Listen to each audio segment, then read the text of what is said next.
afternoon and evening, Razorback fans. We are back with episode 90 of Hawgs on the Hill, your go-to podcast for an in-depth dive in all things Arkansas sports. And, of course, we're brought to you by our lovely friends over at Razor Pigs. Looking good, never felt so fun. Razor Pigs is the Arkansas-born brand, bringing some serious style to the golf course tailgate and everywhere in between. From high-quality polos to head-turning hats, they've got what you need to rep the natural state with pride. Found right here at home and now run by a Razorback-loving family, Razor Pigs is where comfort meets cool. So go hog wild and shop Razor Pigs today at razorpigs.us.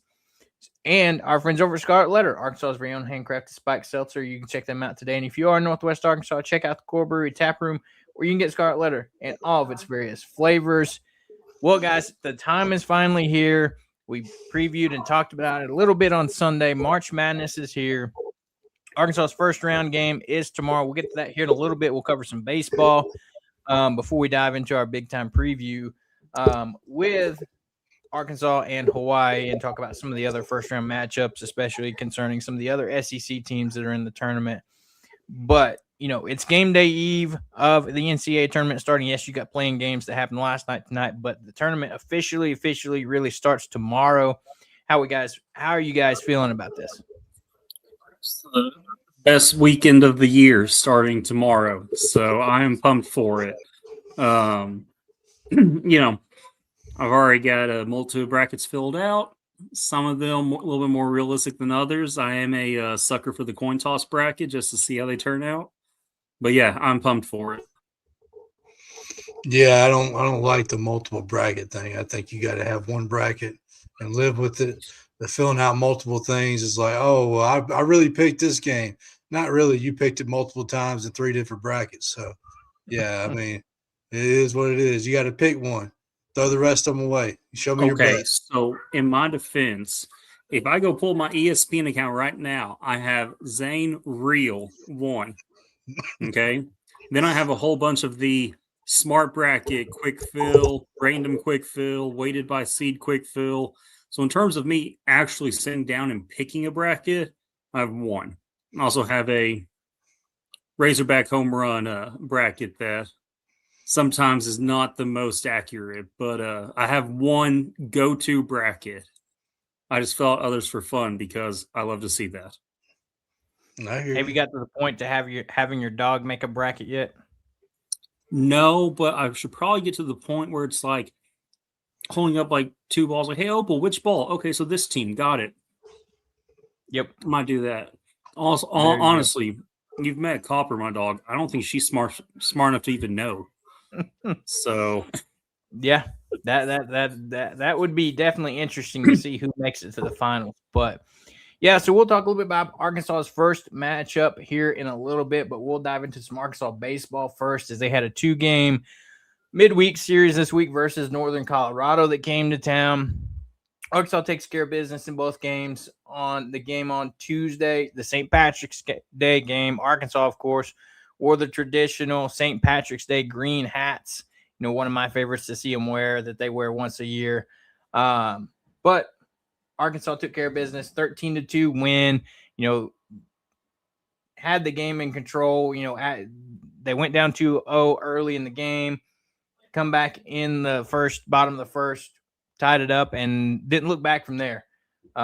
You know, the 4th, 5th, 6th inning, not too much going on, but you know, the first 3 and the last couple, Arkansas was putting up some runs. So in this one, you saw freshman Mark Brissy get the start in this one. You've seen him a few times this season in some clutch situations where he came in to close.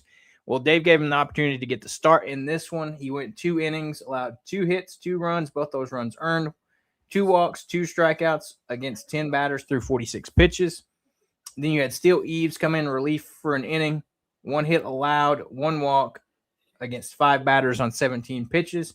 Then you had Jackson Kircher come in for 3 innings, no hits, no runs, 1 walk, 6 strikeouts against 10 batters on 44 pitches. Parker Coyle comes in for an inning, 1 walk, 2 strikeouts against 4 batters on 19 pitches. And then Jordan Martin finishes out the game, 1 hit allowed, 1 walk, 2 strikeouts against 5 batters on 22 pitches. Yeah, it was good to finally get to play what I like to call a cupcake team for once, because our schedule has not been easy. We had to start the season off on a neutral site playing Big 12 teams that we normally play almost every year, it feels like now. So those are always going to be hit or miss games. Not to mention that Monday we turn around and play Tarleton State, who just took down number 2 Texas last night. So they're no easy game. And then Arkansas State, we had to play them. They took 2 or 3 against Southern Miss. Xavier's not a bad team. They're pretty decent. One of the top picks in their conference. And of course Stetson's got some boys on their team. So this has been and then UT Arlington, they won a ranked series last weekend as well. So we have not had an easy cupcake matchup yet until now. So we finally got a chance to put those numbers up a little bit that we needed to boost up. Yeah, I couldn't agree more. Got some guys, some innings under them, like some of these freshmen and these other guys that hasn't necessarily seen a ton of innings this season. I mean, out of the ones that pitched, Steele Eves and Jackson Kircher probably have seen the most innings out of, the 5 pitchers that pitched yesterday. And so it's always good to get these guys some reps in and see what you've got going forward, because you never know, you may need them later on in the season. So. Yeah, I think Brissy was just kind of amped up for his first start.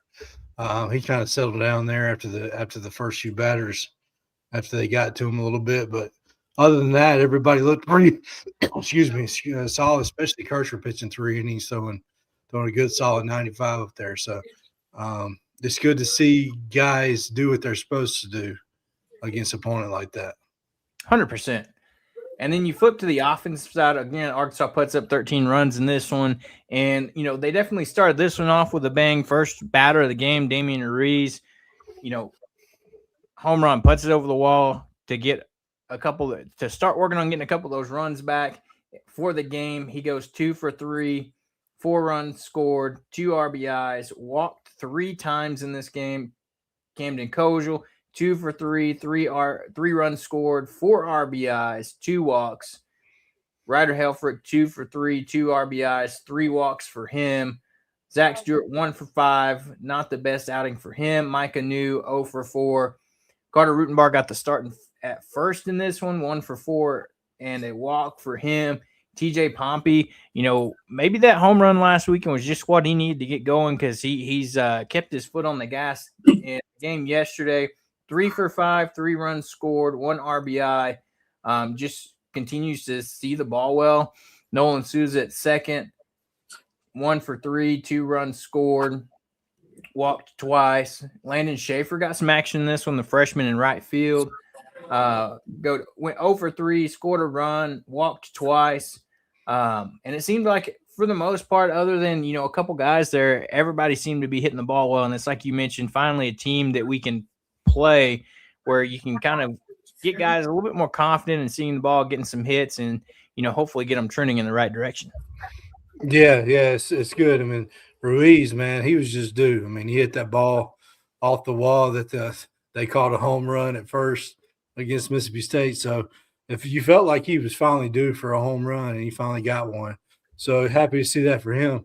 And Zach Stewart hit a ball that would have gone out of the ballpark, but the wind just knocked it down. And I think that's probably the 10th home run we've had this year, where the wind just knocks it down. So I'm ready for some spring, summer days that the wind's actually blowing out. So, but yeah, the lineup did fairly well. I was about to say, and a guy too, looking at like TJ Pompey hits another home run in this game. Hit a big one in the weekend series on Friday night to win the game. Hits another one, his 3rd one of the season for Arkansas. And, they mentioned in the broadcast where they were talking about they worked on his stance a little bit. That was causing some of his problems, where he seemed to be leaning a little bit towards the pitcher. And, they worked on that. Dave said he had him go get his eyes checked.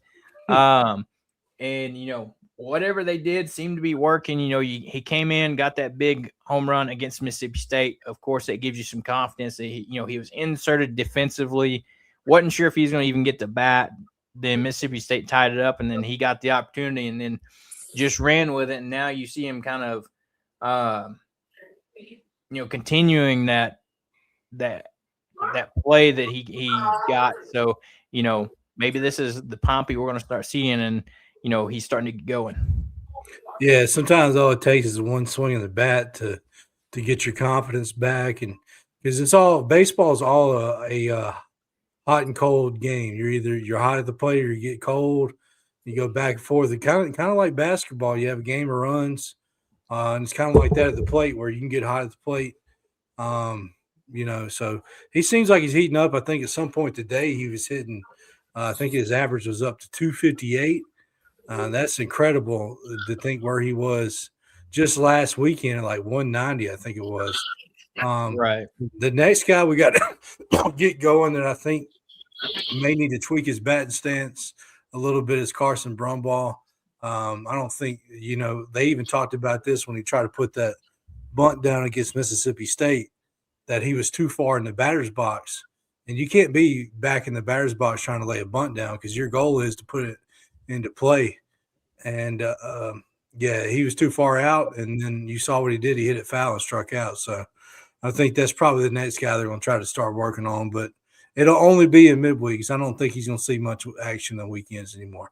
Yeah, I agree there, especially with, the success that, you have Kozel, playing well, and hitting the ball well. You shift him and he's doing well over at short. And then you've got Souza, who is, trending in the right direction, and he's playing well at short. And now you've got, it seems like, Pompey is doing well, and you've kind of shored up that left side of the infield that was kind of the weak point, especially defensively, but also, in the batting lineup too. So, good things going on for the Hogs right now as they get ready to, hit the road for their first SEC road series of the weekend. But we can just find a way to get Ruddenbar in the lineup on the weekends. That kid has some of the best at bats.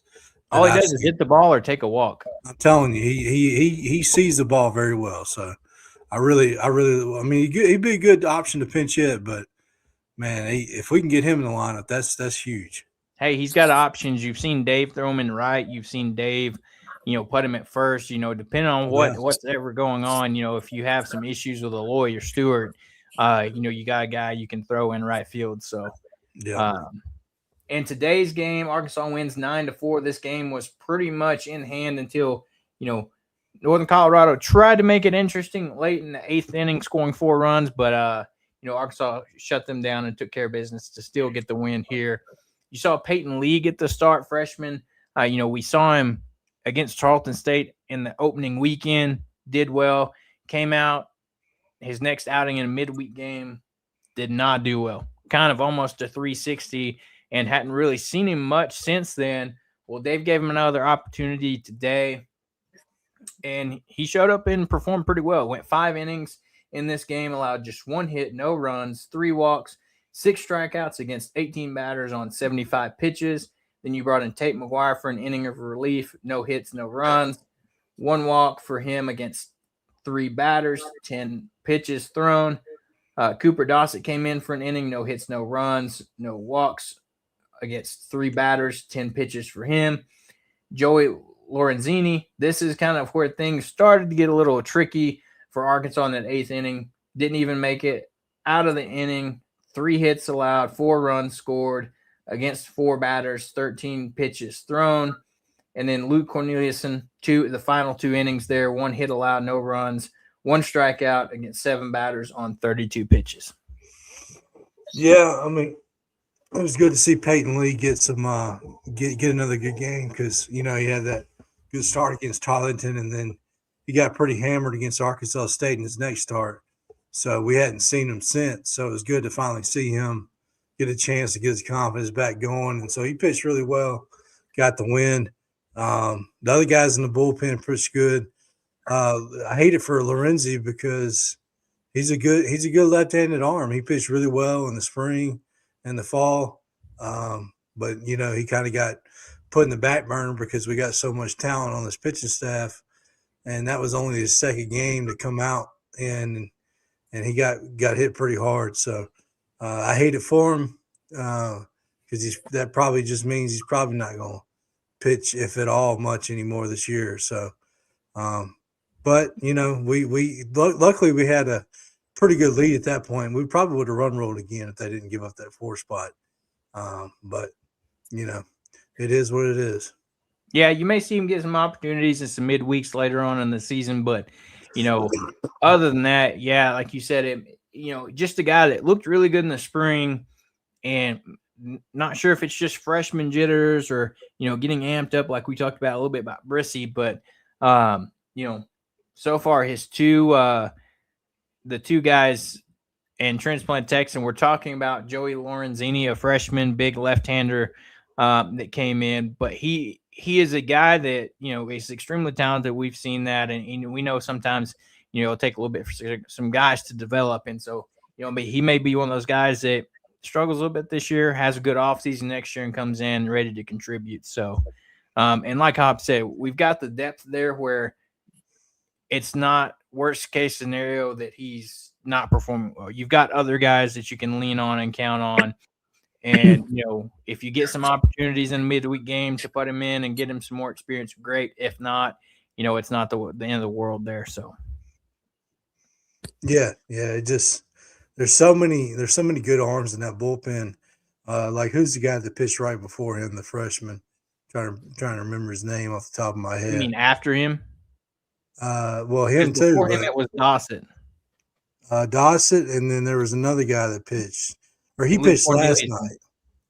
There's a big Martin, that kid.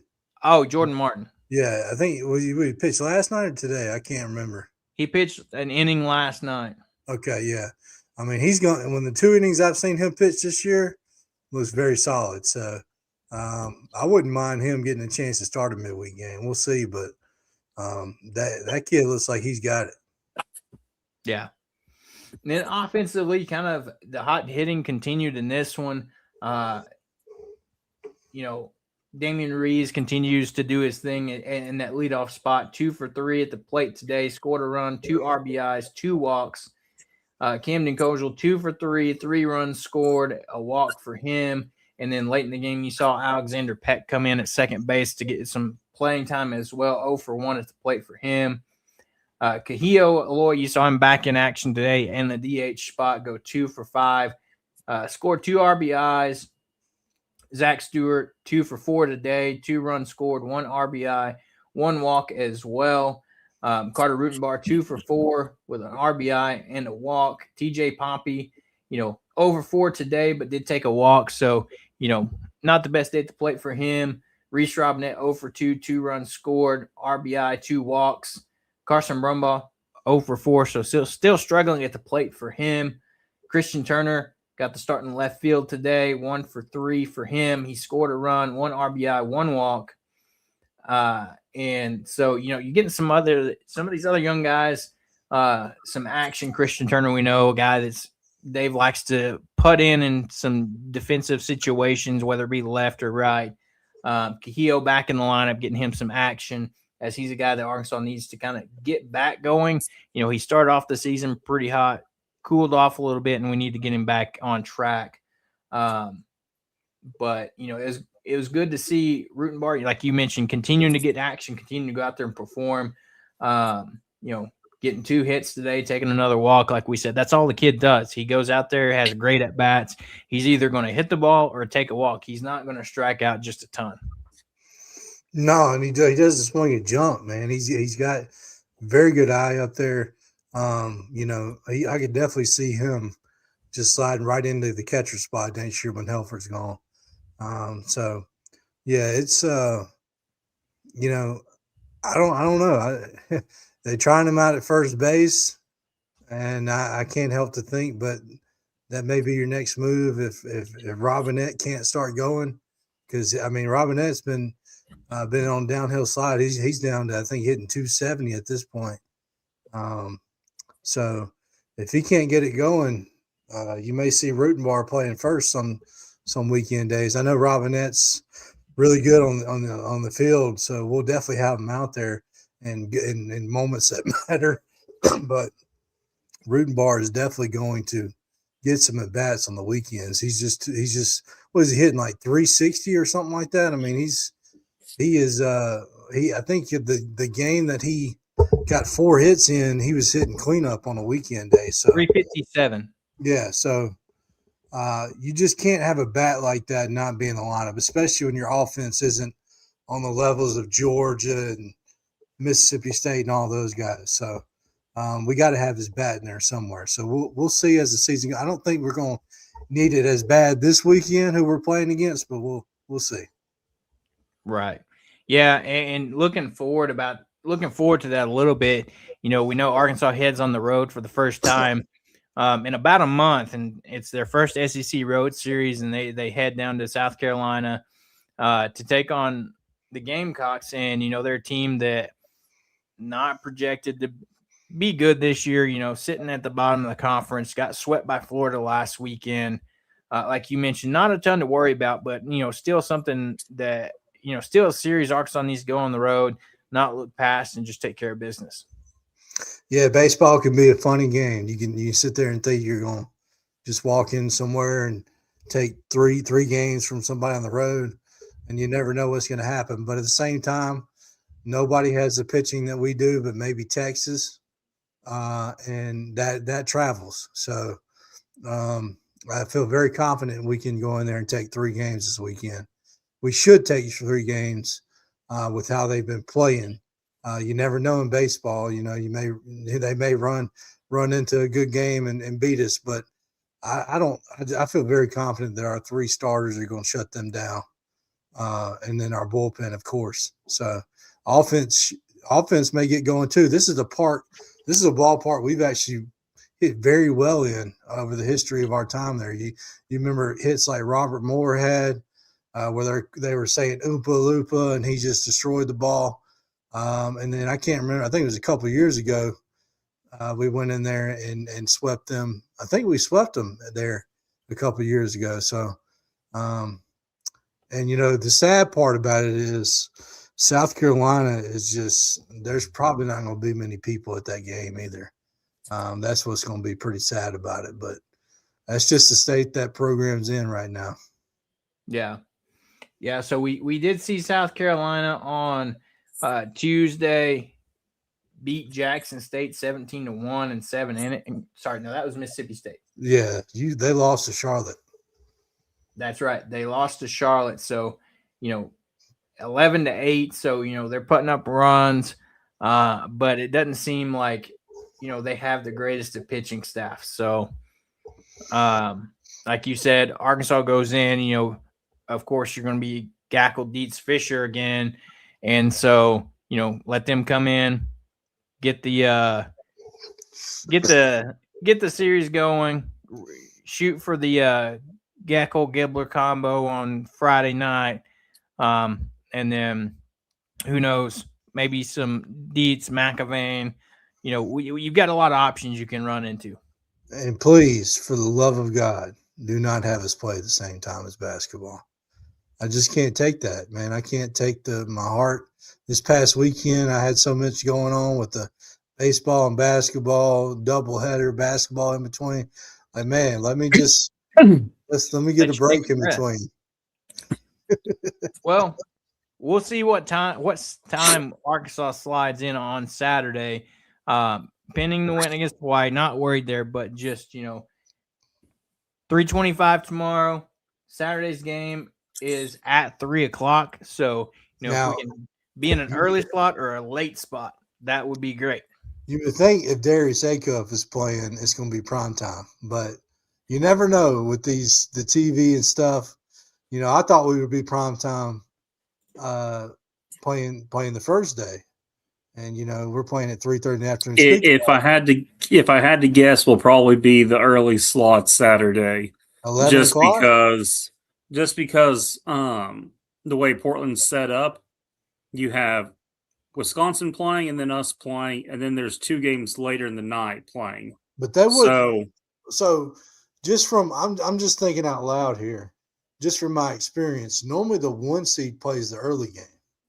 That's just from my experience. It's kind of like on regionals in baseball where they kind of get to pick in a sense. So the higher seed gets to pick. So Gonzaga being the 3 seed, They get to pick in the second round. Now I don't know about the second round, but Now, that's what I'm talking about. That's what I'm saying is Wisconsin playing High Point, Arkansas playing Hawaii is the early one on Thursday in Portland.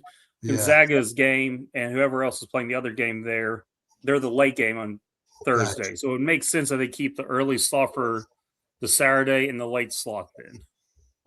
That's just what makes the most sense. Well, we'll see. I mean, hopefully, because that's gonna be a big game, man. That's. Yeah. So, like I said, great wins for baseball this midweek. Head on the road, take care of business against South Carolina. It's their first road series, the first time they leave Baum in over about a month. So since they got back from Arlington, so hopefully, missed opportunity. It was supposed to be some nice weather here in Fayetteville this weekend. Hopefully, it's nice weather in South Carolina. Of course, that's how it rolls with us. We don't ever get the good weather, wind blowing out 20 miles per hour. Ryder Helfrich 3 home runs right out of the Hall pen. We don't get that good weather. Hopefully, we get it this summer, but at least I was about to say, at least not yet anyway. I mean, what is it? It was just snowing up there a couple days ago. So. Yeah, Monday driving into work, it was 20 degrees and light snow flurries going into work. And today it was back up to 80 degrees. So what are y'all's plans to watch the game? Because I'm off work. I took off for the reason that I'll be probably tuning in at work than listening to on the way home. I would have taken off if I had some extra vacation time, but I've got weddings and other things that had to take priority. I took off the weekend last year, and my plan is going forward to do it again at some point. So, yeah, because we plan on being in it every year. Hopefully next year we can get a higher seed and not to get screwed over. Because to me, it seems like the 3 seeds get the best draws of anybody. Well, I can explain all that if you want. I don't know if we have that much time tonight. So exactly. Now, I was going to say, if you want, I can do the whole flip the chalkboard over and point, but I can explain to you quick and easy is they rank all the teams 1 to 16. We were 16. We were the last 4. And they pretty much go based on the closest regional of the 8 locations. Number 1 gets where they won. So number 1 was Duke. They got Greenville, South Carolina, the closest 2 will. And they did 2 of those at each location. So they went down a lot. With there not being many teams out west, Gonzaga, even though they were a 3 seed, they were the first Portland location. We just got what was left. So by the time you're at a 4 seed, you're kind of stuck with stuff. But we were the last 4 seed, right? Yeah. Okay, but if we're the last 4 seed, that means we should have been in Duke's regional, right? Well, that's where it gets confusing because they try to keep you best and worst, but with there being multiple SEC teams up there, you had Florida in one regional, then you had Alabama in another, and so it played out. Let me tell you what it was, Zane. They didn't want us beating Kansas and St. John's again. They didn't want to see that again.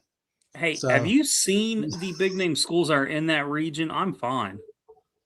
One region: Duke, UConn, Michigan State, Kansas, St. John's, even UCLA. Duke is out 2 starters right now. That would have been the perfect setup, and we barely lost to them the first time.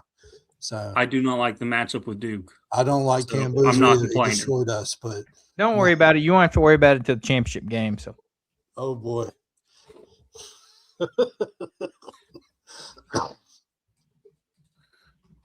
With that being said, we'll get ready to jump over and talk Arkansas basketball, their first round matchup. As we know, we watched the selection show live on Sunday. Arkansas will be taking on Hawaii tomorrow at 3:25 on TBS. We talked about it. Spread still holding strong at 15.5. Yeah. So, what's the things that we need to know about Hawaii, going into this game, Zane? So do you want me to be optimistic or pessimistic here? Give us both sides. Okay, so optimistically, the best win they have in terms of high caliber team is UTEP, a 5-point win. They have 2 Power 4, or I guess Power 5 with Big East Conference matchups on the season. They lost both of those. Also, in turnovers per game, they're 342nd out of 365. So really easy to turn them over. Up tempo, the pressure will help with that a lot. But also shouldn't be too much. I think our athleticism will wear them down. But that's kind of the optimistic side. I'm not too worried about it. If you want me to get pessimistic, there are some things that kind of stand out where it's like, oh boy. So pessimistically, the 2 power conference games they lost, at Oregon, they lost by 1. Arizona State, they lost by 7. So both of those were Power 5 single-digit losses. Also, the last time they were in the tournament was 2016 as a 13 seed. They then proceeded to knock off 4-seed Cal with the same head coach they have now. So he's done it before as a 13. The team's done before as a 13. Also, a metric I've kind of come up with is a weighted roster. It looks at your contributing players. To be counted, you are playing in March and you are averaging over 9 minutes a game. Among the 68-team field, they are the most experienced roster, with their weighted average score being 3.875 out of a possible 4. That would be all seniors. They do have 6 seniors and 2 juniors in their rotation, but also the fast break that we love to run, they're also 23rd in the nation in possessions per game, so they don't get too worn out with that too much. So there are some things about them that can be kind of nervous to go up against. I mean, their starting lineup is 6'3", 6'6", 6'8", 6'9", and 7 foot. And their 3 bench guys are 6'3", 6'8", 6'10". So they got plenty of size. Their philosophy, everyone says, is the no-help defense. They'll take you man-on-man. Problem is they are very big. They will contest shots. And I know Chuck and Bo's show, they were talking with Gus Arginal, who coaches UC Northridge, who's in their conference. And he said that the no-help, they do help off. It comes across as a no-help because they are so good at not over-helping. So they do get in passing lanes, but they also don't help enough to where you have open kickouts. So it is a fairly tough defense to go against. And it's kind of a very disciplined defense. But the thing is, and transplant, we do have ACUF. And Brazil is the wild card. I think that'll be big. But everyone's saying, oh, well, ACUF can just take his guy one-on-one. They're going to be able to help off enough to at least slow a little bit and still recover. Also, 5 of their guys are shooting 30+% from 3, including the 7-foot guy. I mean, honestly, 4 of their starters are. 3 of them, their 3 bigs are all shooting over 30%. 2 of them are shooting 38 and 39%. So they have some bigs that can stretch the floor and can actually make our defense kind of stretch out a little bit. The big wild card there is their center. 7-foot center, 14.1 points, 5.8 boards, but he's also an 88% free throw shooter. And so he also averages a little over 4 attempts per game. So if it comes down to foul trouble with the post players, which has kind of been consistent for Arkansas with Pringle and Union in foul trouble, he's able to make us pay at the free throw line. So that's kind of a little concerning as well, looking ahead. But overall, not overly worried, but it is March. Anything can happen, and it is at least not going to be as easy as I feel people will say. I think it'll be more of a 7 to 10 point win, honestly. So that's my thoughts on it. Yeah, so I'm looking at it. I hear what you're saying, and I agree. It's not going to be just a piece of cakewalk in the park, but I think the thing, yes, they have size, but the thing that I feel like is going to weigh or swing in Arkansas's favor is just our athleticism and quickness. Yeah, they may be big, but if they can't keep up with you, it doesn't matter. I mean, we kind of saw a little bit of that. Think about the first few minutes of the Arkansas-Florida game. Billy, they're bigs. He was just beating them off the dribble. Yes, I know we're going to get tired, but they're going to get tired as well. And so that's the thing I think Arkansas will have is you've got. I agree with length and that. Like you're going to be more athletic, but you have to remember they're also 23rd in possessions per game. So they're used to running up and down. They're used to quick possessions and moving. So that's where it's going to be tough. And what Transplant just said, if we can be efficient from 2 in mid-range, yes, but that's what Hawaii thrives on is making you shoot difficult contested jump shots, not getting to the rim. And that's their whole defensive philosophy. It's worked pretty well for them so far. Their size, yes, I think we are faster. We are more athletic. But it's one of those, if you go in overlooking them saying this, that can be the end of the season right there. So yeah. I think you can't go in there easy with it. And they do definitely pose a sort of threat the way that they're built with the experience. Another thing is the fast break points, the forcing turnovers. Yes, they turn the ball over a lot, but they also have a bunch of seniors who have seen college basketball for a few years and can at least in big moments not shy away too much. And Transplant, they have played Oregon and Arizona State, lost by 7, and at Oregon they lost by 1. So that's their only real, quote, big teams that they've played. Neither one of them are tournament teams, which is why I think we'll have it. But it is one of those where they are playing strong right now. So can't take it too easy, but also don't freak out if it's a single-digit win. And the other thing, too, looking at their roster and kind of some of their guys, especially, the big that we were talking about, Isaac Johnson, not discrediting or discounting him as a player or anything, but to me, with a guy with a 7 foot 240 and you're only averaging 5 boards a game, like you got to really look at it. I wonder how, in terms of talent, how good he is, or is he just big in a sense? So watching him, they'll have moments where he'll simply just go for the board, but his main priority is taking out the other big on a box out. And if you look at their starting lineup, 5 rebounds, 3.7 rebounds, 5.8, 5.8, 3.9. They have a guy off the bench averaging 4.9. They are a big team rebounding team, and they all kind of get involved on the boards, and that's part of their big roster. So, yeah, he may not have 8 or 9 rebounds a game, but, I mean, they got 4 guys pretty much averaging 5 or more rebounds a game. So there's multiple guys that can go get the boards and crash the glass there. Yeah. I feel that, and it's just it's crazy to me to think, like, if Arkansas had a big with that size, like, man, the damage healthy Jonas Adu last season. Right. Yeah. Transplant Texan said, you have to ask, our guys are used to the bright lights. Will this moment be brighter for Hawaii than Arkansas? Yes, but also you have to kind of look at the flip side of that. It'll be a bigger stage for Hawaii, but at the same time, they have nothing to lose. And that's what you always see with March, and that's where you do get those upsets is you have a team who's, they're expected to win. We have All-American, all the pressure's on us to not choke the game away.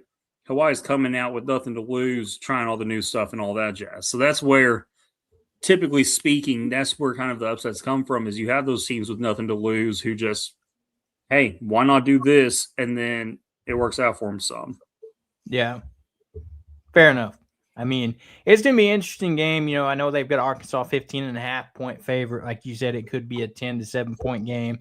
I saw somewhere today they were talking about, we're going to win in enough fashion that Cal's going to rest the starters. Like, so you have different views on this. Like you said, you've got some optimistic views, some pessimistic views. Rest them and play who? We play 7 people. Right. So with how we've played this season, I mean, we have to be up pretty much 30 in order for our backup guys to go in. He doesn't put them in too often. I don't expect to see them come in because I do think Hawaii is going to be able to at least keep it somewhat close to where Cal doesn't want to put in those guys. Yeah. And obviously, I'm Hog fan since I was born. I definitely think we're going to win the game, but I just want everyone to kind of, not get going too optimistic on it. Just kind of, hey, like kind of a reality check. They're going to be some competition, and I don't think it'll be a blowout like people say. Right. And it's like Transplant Texan said, all that matters is get that W. Doesn't matter about how much, how flash it is. Win and move on. That's the task of March, is win and move on. And with some positive news, it was reported today that Carter Knox is in Portland. His rehab is going well, and he is attempting to try and be ready to make a return if we make it to the Sweet 16. I mean, I know it's pushing it. There's some video of him getting up some shots and being on the court with the team. So, who knows? Maybe he's a little bit ahead of schedule. Like he says, if we can, win these first two matchups, you get a body back for the Sweet 16, that even if he's not full strength, can come in and give guys some breaks and, help out in any way he can. We kind of saw that a little bit last year with Boogie, where came back from the hand injury, came in off the bench and contributed what he can and, helped a little bit. Yeah, I'm kind of shocked by it, but I wouldn't expect many minutes, if any. Right. But yeah, I don't know. That'll be difficult. The one thing I don't want is for Knox to rush back for the Sweet 16, give it his all 1 or 2 plays, and then tear a ligament and then be out even longer. So that's the one thing where you kind of have to be cautious with it, because it was a knee issue. And so now you don't want to, if that knee's not 100%, you don't want to rush back into it and make that knee injury worse. And I haven't heard any updates on Pringle or anything. I'll try to keep my eyes open for it and see what I can find, but I haven't seen anything else about that. All I saw was just not in practice, but working on the side. Yeah, I saw, what Transplant's referring to, where, it was reported that he was off to the side working with Brewer and some of those guys during practice with a sleeve on his leg.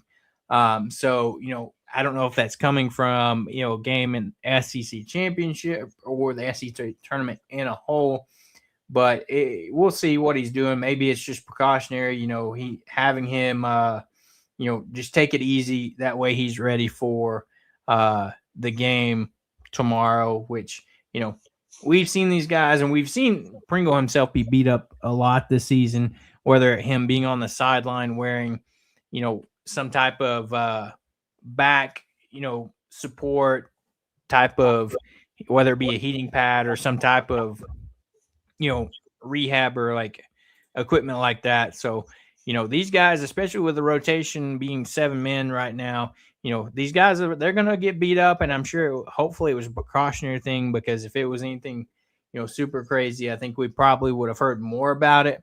But, let's hope everything's okay.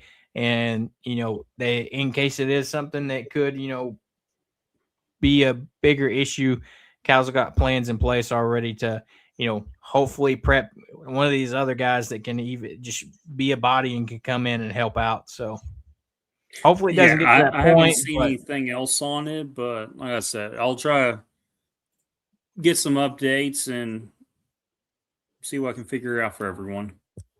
Yeah. So, big time game tomorrow. I'm excited. It's going to be a fun one to watch. It's always fun during tournament time.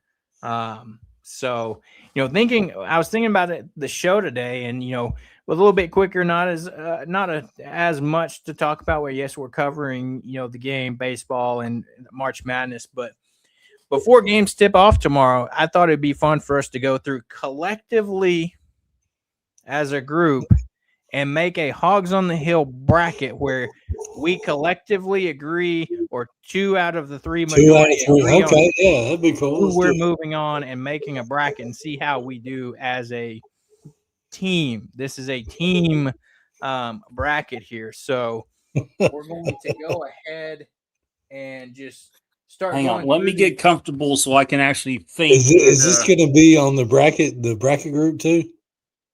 I'll see if I can find a way to put it in there. If not, we'll just still keep up with it and keep you guys updated. All right. So, and feel free to comment if you have thoughts on any matchup as well. I see your bracket is intertransplanted. We're glad to have you in there. So we're going to start over in the East region. I think we can collectively all agree Duke is winning the first round game. Yeah. Oh, yeah. I'm not even going to try to argue that. All right. Ohio State TCU 8-9 matchup. I like TCU in this game. In terms of the head-to-head, I do think TCU. Okay. Will be TCU I think Ohio across the State board. would pose a tougher. Caleb, what were you going to choose? I was leaning towards TCU. That's where I've leaned in most of my brackets. So, all right. I think Ohio State would give Duke a better run for their money because of the way they're built, but I think TCU would win that game between them and Ohio State. Yeah. All right, 5-12 matchup. St. John's, Northern Iowa. Is St. John's going to fall to the 5-12 matchup, or are the Johnnies Red Storm going to move on? St. John's wins that. Yeah, I think it'd be a lot closer than people think, but I got St. John's. Agreed. St. John's, Rick Pitino making it to the round of 32. Kansas and CA Baptist. Kansas across the board? Yeah. I think Kansas, but it wouldn't fully shock me if Baptist pulled off an upset there. Louisville, South Florida. This one could be interesting. South Florida. Mikael Brown's been rolled Louisville out don't already. even have their point guard. You can't pick anybody but South Florida. I mean, Louisville. Even before that was announced, I was taking South Florida in almost every bracket. I like it. All for South Florida and the Fighting Joseph Pinions. So, yeah, that's going to be one of the first games too. Watch Louisville just bust everybody's brackets. All right, Michigan as a 5-seed advantage, you bust brackets by winning. I swear I don't hear anybody that's picked them yet. I know that's like the top upset pick. I feel like. Yeah. All right, 13-14 matchup. Michigan State, North Dakota State. Michigan State across the board. I think they're built for this tournament. Michigan State all the way. I think this is like a 2-possession game. I think North Dakota State's going to shock people, but Michigan State wins it. I agree. Michigan State across the board. But I'll go on the record right now, though. North Dakota State will play that game very close. I was about to say, and we saw firsthand how good this Michigan State team is. Like Hawgs said, they're built for this tournament. So, you know, and it's hard to, you know, bet against Tom Izzo in March. In March, yeah. In his last year, right? I don't know if that's official or not. Say he was retiring? I don't know. I can't remember. I know he's entertained the idea and is close, but I don't know if he's actually announced that or not yet. Yeah. We'll see. Next close matchup, 7-10 matchup, UCLA and UCF. UCLA. Yeah, this is one that I think is going to be closer than people think, too. I think I got UCLA, too, but UCF has won some big games this year. Yeah. I was about to say, you know, looking at it, you know, I've bounced back and forth in some of my brackets with UCLA, UCF, but, you know, I'm with you guys, UCLA on this one, but it may be a close one. UConn Furman, do the Paladins get a miraculous upset and send Hurley and UConn home? Who was that they beat in the tournament that one year? Didn't they? Was it Virginia 2 or 3 years ago? It may have been. So, but yeah, definitely UConn. Oh, okay. Moving down to the South region, Florida and Prairie View. Prairie View wins earlier tonight over Lehigh. So this is going to be a 50-point game. You agree, now, just Zane? for the sake of discussion, Holmes, I disagree. I think it's going to be about 30, 35 points, but not quite 50. All right. Clemson and Iowa, 8-9 matchup. I think Clemson. I saw somebody pick Iowa and then Iowa to beat Florida, and I'm like, that is just absolutely nuts. But, yeah, this is one of those games where you just flip a coin. I wanted to pick Iowa. I mean, Clemson made it to the semifinals in the ACC tournament, beating North Carolina to get there. Yeah, I picked Clemson in my bracket, but I'm kind of torn. I really don't know. Yeah. I was about to say, I've leaned Clemson in most of my brackets as well. So, you know, that's kind of, you know, where I think we most collectively said. Another 5-12 matchup. We didn't take the first 5-12 matchup as the upset. There's been like the statistics show in 34 of the past 40 tournaments, there's been at least one 12 seed beating a 5 seed. So does McNeese take down Vanderbilt or do they move on? We've seen Vanderbilt getting hot at the right time, obviously beating Florida in the SEC tournament down the stretch. So I just don't think the way Vanderbilt's playing right now, I just don't see it happening. It's hard for me to see that happening. So yeah, I agree. Vanderbilt. Yeah, I think Vandy. Nebraska, Troy. This is a fun one now. I've seen, a lot of people talking about Nebraska needs to watch out for Troy. What are you guys thinking? I mean, Nebraska was in the 3 seed conversation for a minute there. I don't think Nebraska is going to slip up. They've never won. They've never made it to the second round of the NCAA tournament, so they know how much this means for the program. Even they're not going to slip up like that. Yeah, I agree. I don't believe in Troy like that, and I kind of want to see Nebraska get their first win like that. So, yeah. The name Troy is known think about it. When you think of Troy, it's the movie Troy, which is known for falling. So I don't see them pulling an upset there. All right. On to the 6-11 matchup. North Carolina, VCU. You read my mind. I would go VCU as well, especially North Carolina. No Caleb Wilson. So I think this is probably the second most popular upset of the tournament, if not the most popular. You can't pick North Carolina. And VCU, they always look good. They're always a bracket buster, it seems like. Illinois, Penn. Listen, I love Illinois. I think they got probably the second best point guard in the country. Illinois can go really deep. By the way, Hawgs, Miami, Ohio's on an 8-0 run. They're up 7. So, congratulations. Oh, St. Mary's, Texas A&M. You got the Gales versus the Aggies. I've gone back and forth on this one. I've gone back and forth on this one a lot. I think St. Mary's is disciplined enough to not let A&M get to them, but A&M is scrappy and they always find a way to make games close. So I'm gonna go St. Mary's actually. Yeah, I'm kind of right there with you. Anytime I see St. Mary's play, they seem like they're just a very disciplined team. And Texas A&M is just, and with how often Texas A&M fouls, it's not good that St. Mary's is number 1 in the country shooting 81% from the free throw line. Yeah, and Texas A&M, they just haven't really had like a big time win this year. They started off, if you think about A&M, they started off the season hot, but then went down a stretch where they just didn't look good towards the end of the season. And I agree, free throw percentage and how disciplined St. Mary's normally is in that West Coast Conference, always right up there battling Gonzaga. I agree. St. Mary's as well. Yeah. Houston, Idaho. Do the Vandals have a chance here? No. They may score 30 points the whole game. I was about to say, Idaho may put up 35, 40 points with Houston's defense. All right, we jump over to the Midwest bracket, the bracket that has the most SEC teams in the tournament.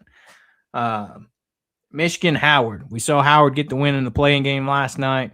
Michigan, we know what Michigan is. I think it's a collective Michigan across the board. Mm-hmm. Yeah. Georgia, St. Louis. The Bulldogs versus the Billikens. I went back and forth on this one because this one could be a 90-90 game. So, I mean, yeah, St. Louis. This game, always got to take the over. Yeah. Oh, hey, Joe. What's up, Joe? And St. Louis has one of the best scores in the country, but, I just, it's hard for me to know. So I went SEC here. Yeah, I'll go SEC. I'll go Georgia. Yeah, just seeing how they've played and what they did to Arkansas, what they've done with just all season, been a high-scoring team, efficient. the down low presence they have with Santos Iril. It's just a combination that's not good, and we'll see. Not good for other teams anyway. So yeah, I see Georgia moving on in this one. Texas Tech, Akron. Every bracket I have Akron. Zane is pounding Akron for this one. No JT Toppin. Chris Anderson had that injury in the game. Christian Anderson and Lawan Watts are both available. Neither is expected to be 100%. So you're already down your big post guy. 2 other main contributors for you are banged up. I think Akron pulls out that win. So I can tell you right now, my dad has Akron going to the Sweet 16 in his bracket. So this is a popular pick but I'm gonna let Caleb tie break it here. I'm going Texas Tech. All right. Well, let's have that first 5-12 upset and the Zips move on. Yes, sir. Alabama, Hofstra, 4-13. Alabama now without Aiden Holloway. Can the pride of Hofstra take down Alabama in this one? Alabama is going to go cold from 3. Hofstra. Give me Hofstra. Zane? I'm okay with Hofstra. Really? All right. Wow, we're going to have a 12-13 just like that. I'm okay with match. It's happened before. It's happened I go back and forth on it. But I do have a question on this matchup for y'all.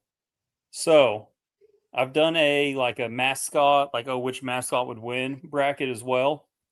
Who would win in this? Crimson Tide or Pride? So like a Pride of Lions or like a whole bunch of elephants. Who would win that? Probably elephant. So that's what I'm thinking. Like the elephants would probably win, but it's also like the Lions are quicker and can probably take out the elephants one by one. I don't know though. I don't know. Yeah, Pride of Lions. That was. Yeah. I spent a solid 10 minutes on this argument one day. I was like, I don't know. I'm lame. I get it. Sorry. Oh. Transplant Texan said Roll Tide. I love Roll that. Tide. Love that. Hey, we had the conversation in our group text earlier in the week after the Aiden Holloway news came out. Was like, knowing Nate Oates, he would be the one to push for him to still play. But, he has been removed from campus, so I highly doubt he plays. He's been charged with a felony, so it's beyond Nate Oates' control. It's now a university thing. Yeah, right. You can't be kicked off campus and then be able to play for the university on a national stage. That would make a lot of sense, Yeah, for sure. Tennessee versus either Miami of Ohio or SMU. Tennessee. I like their physicality. That takes you places in the tournament. I agree. With the bigs, we saw it firsthand with Arkansas versus Tennessee, and you've seen the development over the season Nate Ament has, and he's playing, really well. Like the, extremely talented player he is. Also will probably not be 100% though. Right. Virginia versus Wright State, the infamous Virginia who got beat out a few years ago, like we discussed earlier, and made history, but not in a good way. Oh, man. I'm going to go Virginia, but if there is a 3-14 upset, I think this would be the one. So I think Virginia's pace of play is a recipe for upsets. Anytime you get those slow-playing teams that play an up-tempo mid-major, that's always your potential right there. Right. I agree. That's why I don't have them going very far. I don't see them getting past Tennessee if they win that. Me either. But so I wouldn't mind, just for that reason, I wouldn't mind taking Wright State here. So Caleb, let you make that decision. Yeah. Looking at these two teams, I agree. I think Virginia makes it past this round, but doesn't get much further because, to the point, Tennessee has always been that team where they have that slow pace that they're more likely to score maybe 50, 60 points, but they'll hold you to points. But, in this day and age, that's not the name of the game in college basketball, and especially going up against a team like Tennessee with the size they have. They'll make it to this round, but, maybe not much further. Kentucky, Santa Clara. Do we upset Big Blue Nation with this pick? I hope As we much never as I have want to, I think they win this game and then lose by like 20 against Iowa State. I don't think they win this game. I really don't. Ooh, It's another another split. one where I've picked both, but I think Kentucky wins this one. Oh, Okay, we've got a tough decision here. you know what? For the sake of the entertainment, let's have Santa Clara take down Kentucky in the first round. Won't And- catch me complaining too much. Hey, we can get back to the whole it's not just Cal that loses in the first round, it's Kentucky. Oh, that would be Yeah. amazing. And finally, Iowa State versus State. Tennessee State. Yeah, I don't know if it was a fake post. I was at work and I just saw it pop up. I didn't have time to research it, but our Tennessee State's guards declaring for the draft and not playing. That can't be true. Man, right? did you not see my tweet about it? No, Translate even commented really- on it. The guy that posted it, you click on his account, and literally says everything I do is satire. Oh my god! See, this is You why fell I can't. for it too. No, Hey, at I least you didn't fall comment for on it. the guy's post though, saying, "Oh, that's I stupid." just saw it for a split second. That's all. Translate knows what I'm talking about because he commented on my post about it. So Literally, it's terrible. As we get up here, we'll hit the West region, Arkansas region, Arizona, Long Island State. Arizona. Long Island, baby. Not fun.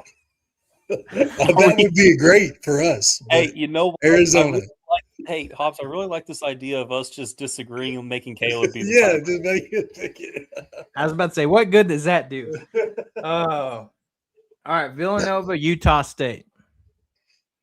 I'll start us off here. I've been leaning Utah State in this matchup, so that's where I'm going. I see that this is tough because it's like Villanova has tougher matchups that they play against, but I think Utah State's built to win this game against them. So I'll go Utah State as well. Yeah, I think 3 across the board. I like Utah State. Wisconsin and High Point. Do we High have another Point. 12-5 upset here? I'm taking High Point. I'm gonna listen. I'm not big on Wisconsin just took Michigan to the brink. Michigan had to hit a game-winning shot to beat them. So I'm taking Wisconsin. So I'm going to be right there with Zane. Let's hammer High Point. Let's go 5-12 upset. The second one. They of got this seven. tournament. They got 7 seniors that play. They're going to be a little bit more experienced, and Wisconsin's too volatile with their 3-point shooting. I'm They're dead too serious when I inconsistent. say this tournament is freshman heavy. So Yeah. you can be a senior all day long. These freshmen in this tournament are the real No, they deal. do. But the problem is Wisconsin doesn't have one of those stud freshmen. They've got 2 guards that are really good. Okay, yes, but they're not being talked about Hey, on I the same think we level as some of match the up elite well guys. with High Point. So I'd much rather play them. So go ahead and upset them, please. Sounds good. I think We'll this take one's our. I think obviously we're all across in the board. agreement here on I Arkansas. like that this game is before our game. All right, BYU, Texas, AJ DeBanza. Wait, we didn't even say Arkansas. I got Hawaii. I'm just playing. Go ahead. Oh my gosh. Texas wins their playing game last night on a last-minute shot by Tremont Mark, the former Razorback. I personally don't think they've got what it takes to get by BYU. Yeah, I don't think BYU so. is a one-man show, though. I just don't, Especially after losing Saunders, who was their number 2 Yeah. guy. So if Texas comes in with the entire mindset of everyone else can get theirs and we're just going to limit DeBanza, I think Texas has a chance. But it's also like BYU is no longer in the West Coast playing Gonzaga than easy teams. They play your Kansas, your Houston. But I think they were the 10th seed in their own conference, maybe. So Yeah, I'm Big not for 12 is sure. loaded. Yeah. But I got BYU. I'll go BYU as well, but this one also wouldn't shock me if it was I'm the not other making way. pieces either. Gonzaga, Kennesaw State. I heard some people talking about Kennesaw State getting upset them, Nope. but I can't pick against the Zags. No, They're- Gonzaga's going to win that one. Yeah, I agree there. Miami, Missouri. I think Missouri wins this one. It's also of note this game is being played in St. Louis. Yeah, I don't like. This is one that coin flip for me too. Like I don't know. It can go either way. Either way. So I'm going Missouri here just because I've seen them play twice. I haven't seen much of Miami. I know Missouri's got that one guy that killed us twice. So I'm going with what Mark I know. Mitchell, yeah. Yeah. I'll take Missouri in this one. They've got the big time lineup. They've got the physicality. They make it to the next round. Purdue and Queens, the Royals that Arkansas have seen earlier this season, but the Boilermakers aren't the Boilermakers of old where we saw the past few years with Zach Edey. This is a different Boilermaker team that shares the ball and has multiple ways to beat you. I think Definitely. Purdue. Yeah, he's going to set the NCAA record in assists. So that'll be cool to see. All right. We jump back over to our East region. Duke TCU. Duke. Not going to be as close. Not going to be as Dookie as expected, but yeah, it'll be Duke at the end. All right, St. John's, Kansas. This is an interesting matchup where I've flipped back and forth between these two teams. I think a lot of it, how much, just because if you look at the stats with Kansas, a lot of the starters played 33 games, and here you've got Darren Peterson only played 22. His health's been a concern. How much does he factor in this compared to Patino? Scoring wise, he's going to help a lot. Chemistry wise, he's not going to help. I think that's going to be the downfall of it. So I think St. John's pulls this one out. Yeah, I think St. John's is just going to want it more than Kansas. So this isn't your traditional Kansas team that you've seen, have the star-studded rosters and just have the success. They've had a down year. You've seen some of the health issues with Bill Self, and you got to wonder how much longer he's got left in the tank. However, St. John's does not shoot the ball very well, so that could spell trouble in that first game against Northern Iowa. Yeah. We go down here, South Florida and Michigan State. Yeah, I even seen some folks picking South Florida here. I'm like, y'all must have not watched Michigan State play this year because them boys are tough. They're physical. Yeah, Michigan State all day. UConn, UCLA. UConn wins this one. I'm seeing a lot of people picking UCLA, but I got to agree, UConn. Dan Hurley, what he's done the last few years, it's tough to rule him out. Even though I'd love to see him get beat and see that pouty face, but Fair enough. Florida, Clemson. Florida. I like Florida. Yeah. You hesitated. I did. Clemson can play. Clemson's inconsistent. When they're on, they can beat almost anyone. But I don't trust them to have that type of game. Agree. Vanderbilt and Nebraska. Do we get a rematch in the Sweet 16 with Florida and Vandy? I think so. Yeah, I think so too. Yeah, I agree. It'll be interesting to see, how Florida comes out after getting beat out of the tournament. And how they come out in that mental attitude with that Vandy rematch. VCU, Illinois. I think Illinois is too much. Illinois. Yeah. Agreeance there. St. Mary's and Houston. I think Houston's defense is just going to wear them down. I was about to say, we've seen the Houston team in person as well, like, Arkansas, how they played against them. And, their defense is just great this year. Not the greatest offensive team necessarily, but, always a solid defensive team under Kelvin. You don't have to be that great of an offensive team if you're only allowing, I think, saw them get lucky and hit every shot they took. Other than that, yeah, that's about it. I'm not high on Houston as y'all are. Fair enough. We jump back over to the Midwest, Iowa State, Santa Clara, Cyclones. This is going to be an absolute murder fest.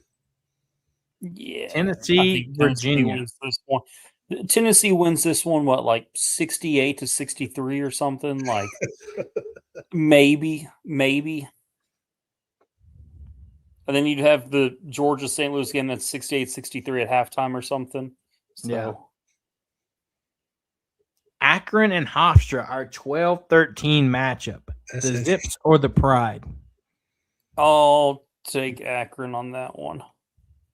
Yeah, I guess Akron. Yeah, it's toss up. I was about to say, let's send the Zips to the Sweet 16.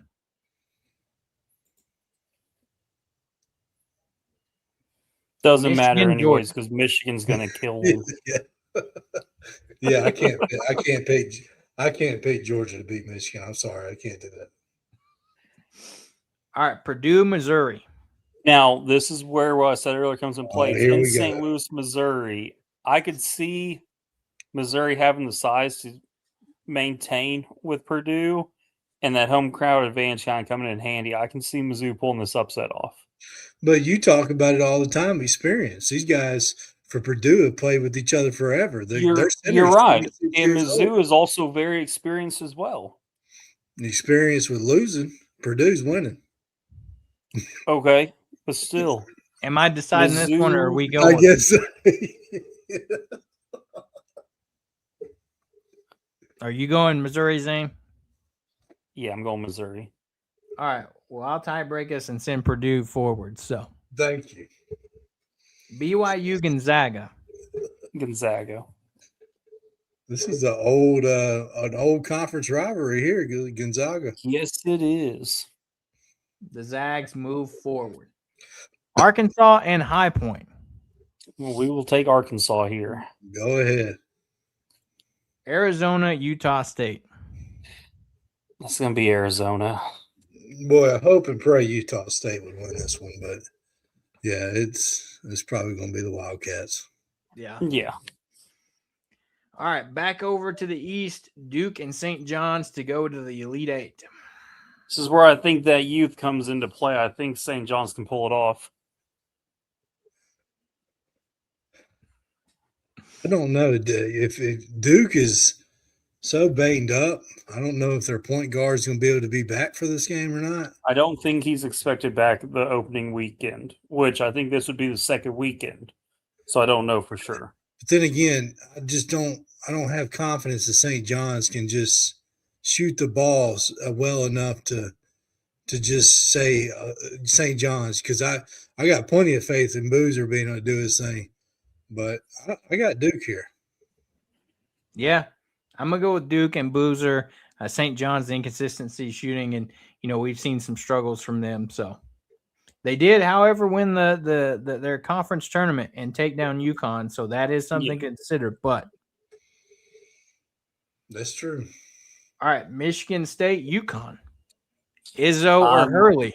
I love both these teams in this. I wish they were playing in Elite Eight or closer to the end, but personally, I would say Michigan State. Listen, I like Michigan State, so I can't pick against them after what I saw. They are very well could be in the championship game. Yeah, I agree with you guys both. Let's Izzo in March. I'm not picking against. So Michigan State moving forward. Florida Vandy rematch to go to the Elite Eight.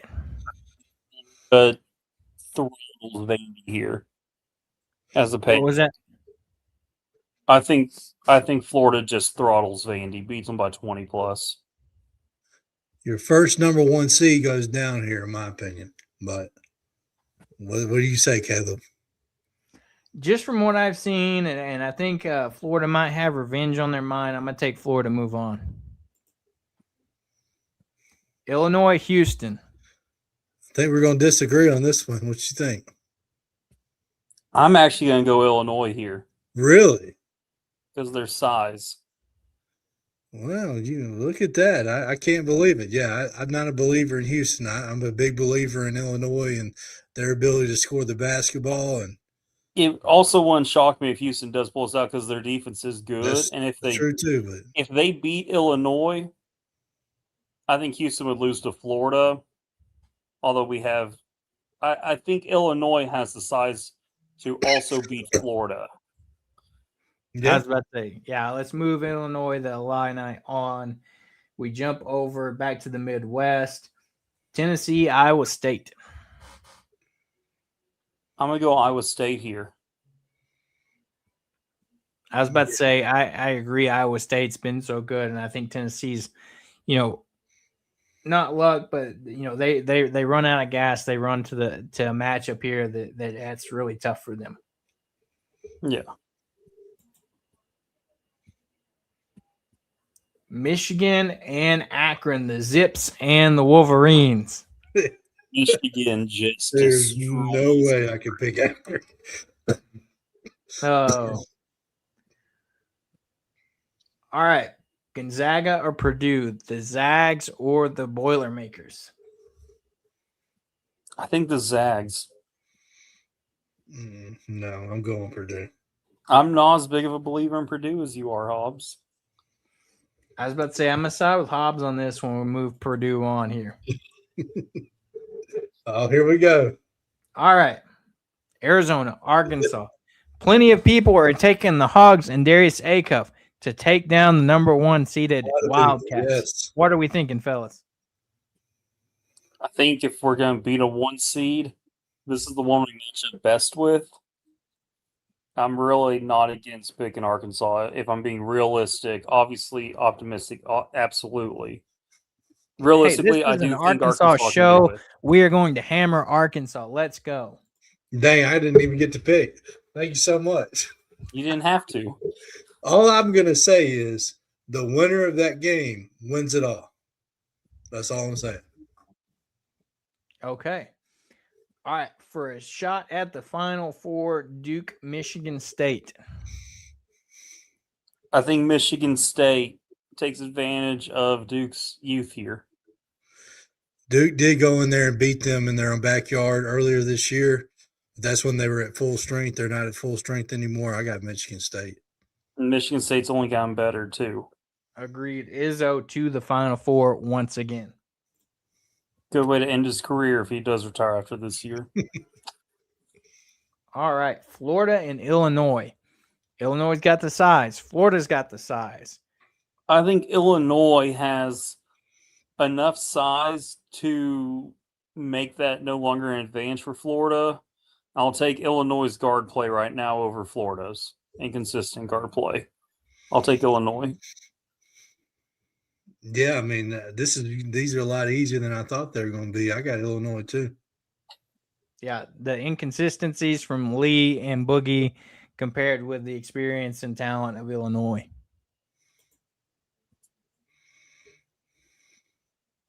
All right, Michigan, Iowa State. We still hammering Michigan here. The Wolverines, Jackson Lindenborg. I think Michigan. I got Iowa State in this one. All right. Well, from what I've seen this year, we're going to move Michigan on. All right. The final seed for the Final Four, Purdue and your Razorbacks. No question, I think we got right? it. Yep. Listen, if we beat Arizona, we got to beat Purdue, right? I mean, yeah, you got to. All right. The Hogs on the Hill, Final Four, Michigan State, Illinois, Arkansas, Michigan. Only one number 1 seed making it to the Final Four.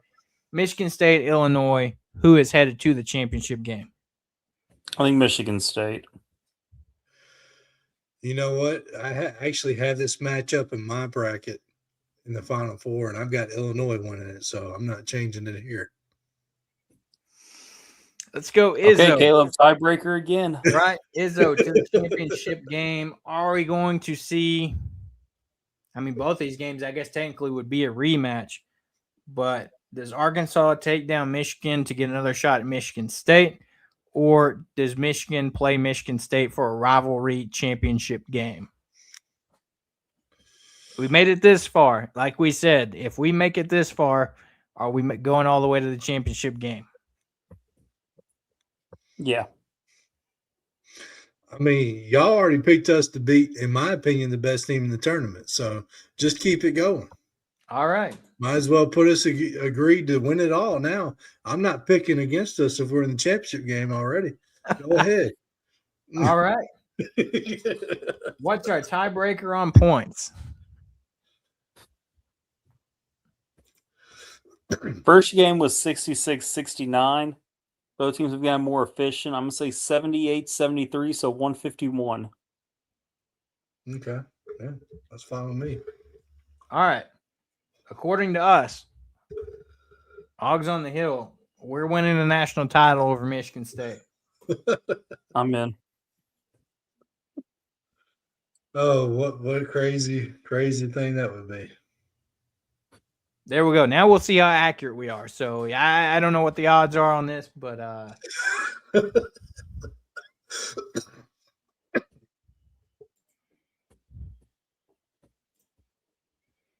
so we'll keep track of that. We'll give you guys updated round by round as we host the show. So can't wait. Tomorrow begins a nice few weeks of basketball, lots of basketball.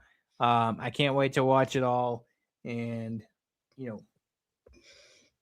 just see what Arkansas does in this tournament. I know we've, had our ups and downs this season. We've had the shorthanded roster, all these things. And let's see if we can continue to push forward.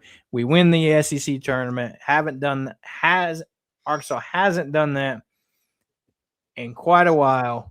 They break that this year, win the SEC tournament. So, why not break another drought since '94 and go win another national title as your not catch me flag complaining. behind you? Yep. Hey, what a way to honor, we're getting a Nolan statue this year. Why not just get another national title too? Exactly. It just makes sense. Be nice. All right. Well, we talked about baseball. We talked about Arkansas's first round matchup with Hawaii. We have went through and did our collective bracket, so we'll see how that goes. With that, we'll get ready to wrap up here. Anything else from you guys other than the normal? Anything outstanding as we get ready to go into this weekend of baseball and basketball? Nope. Just Woo Pig always. As Transplant Texan said, name it and claim it, national title. I like it. Let's go. So, with that, we'll get ready to wrap up here. As always, don't forget to like and subscribe to the show on YouTube, Apple Podcasts, and Spotify. Make sure to hit that like and subscribe button. That way when we go live.